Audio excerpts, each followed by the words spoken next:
s'étant débarrassé de tout ce qui l'importunait, le moment était venu pour Jean de La Fontaine de se donner tout entier à la poésie. Mais il avait besoin pour cela d'un protecteur qui lui assure une certaine sécurité.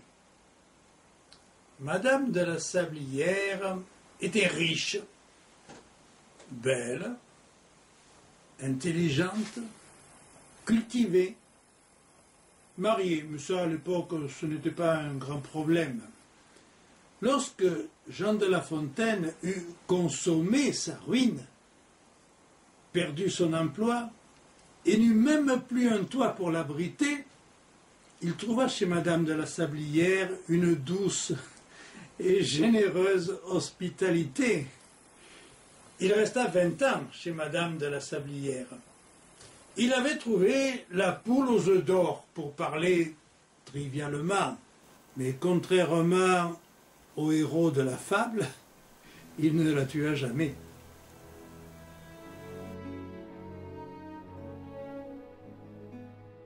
L'avarice perd tout en voulant tout gagner. Je ne veux pour en témoigner que celui dont la poule, à ce que dit la fable, pondait tous les jours un œuf d'or. Il crut que dans son corps elle avait un trésor. Il la tua, l'ouvrit et la trouva semblable à celle dont les œufs ne lui rapportaient rien, s'étant lui-même ôté le plus beau de son bien. Belle leçon pour les gens chiches. Pendant ces derniers temps, combien en a-t-on vu qui du soir au matin sont pauvres devenus pour vouloir trop tôt être riches?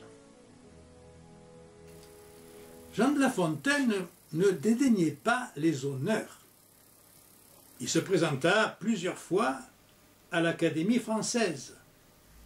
La seconde fois, il fut élu, mais le roi, qui n'avait pas apprécié un certain recueil de contes libertins, opposa son veto. La Fontaine se représenta l'année suivante et il fut reçu, mais en promettant d'être sage, c'est-à-dire d'oublier la littérature érotique. Le sort des courtisans d'alors était de se plier aux volontés du roi, la difficulté étant de plier sans rompre. Mais Jean de La Fontaine n'était pas du tout un homme révolté. Il avait énormément de patience. Patience et longueur de temps font plus que force ni que rage.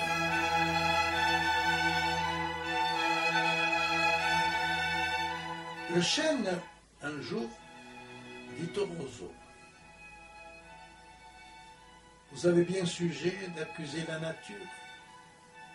Un roitelet pour vous est un pesant fardeau. Le moindre vent qui d'aventure fait rider la face de l'eau vous oblige à baisser la tête. Cependant que mon front, au Caucase pareil, non content d'arrêter les rayons du soleil, brave l'effort de la tempête. Tout vous est aquilon, tout me semble zéphyr. Encore si vous naissiez à l'abri du feuillage dont je couvre le voisinage, vous n'auriez pas tant à souffrir, je vous défendrai de l'orage. Mais vous naissez le plus souvent sur les humides bords des royaumes du vent. La nature envers vous me semble bien injuste. Votre compassion, lui répondit l'arbuste, part d'un bon naturel. Mais quittez ce souci. Les vents me sont moins qu'à vous redoutables. Je plie et ne romps pas. Vous avez jusqu'ici, contre leurs coups épouvantables, résisté sans courber le dos. Mais attendons la fin. Comme il disait ces mots, Du bout de l'horizon accourt avec furie le plus terrible des enfants que le Nord eût porté jusque-là dans ses flammes. L'arbre tient bon, le roseau plie. Le vent redouble ses efforts et fait si bien qu'il déracine celui de qui la tête au ciel était voisine et dont les pieds touchaient à l'empire des morts.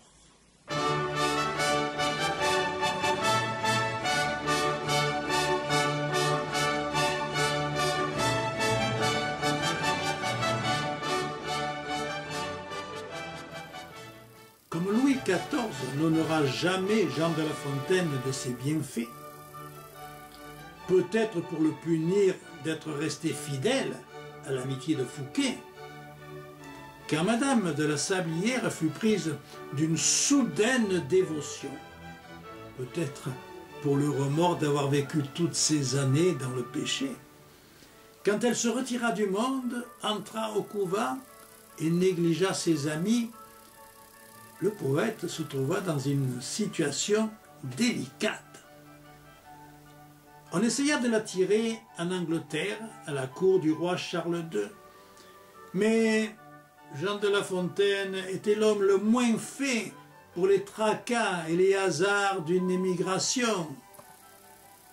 Il demeura à Versailles.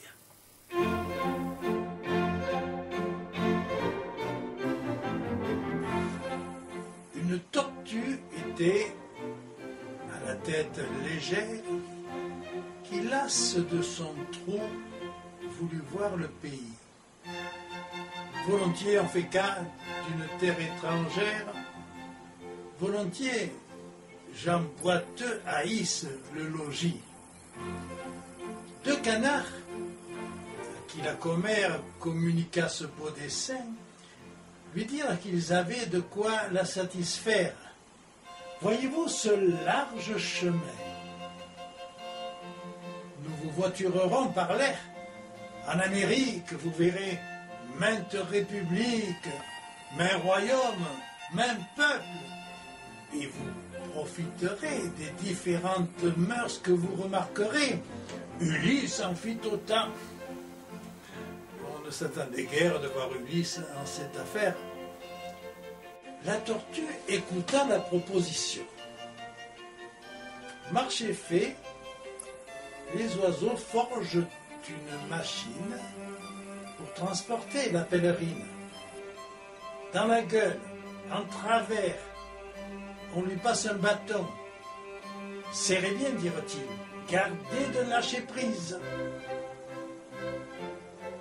Puis, chaque canard prend ce bâton par un bout. La tortue enlevée, on s'étonne partout de voir aller en cette guise l'animal-là et sa maison, justement au milieu de l'un et l'autre oiseau. Miracle, criait-on, venez voir dans les nues passer la reine des tortues. La reine, vraiment, oui, je la suis, en effet, ne vous en moquez point. Elle eût beaucoup mieux fait de passer son chemin sans dire aucune chose, car lâchant le bâton en desserrant les dents, elle tombe, elle crève aux pieds des regardants. Son indiscrétion, de sa perte fut cause. Imprudence, babille, et sotte vanité, et vaine curiosité ont ensemble étroit parentage. Ce sont enfants tous d'un lignage.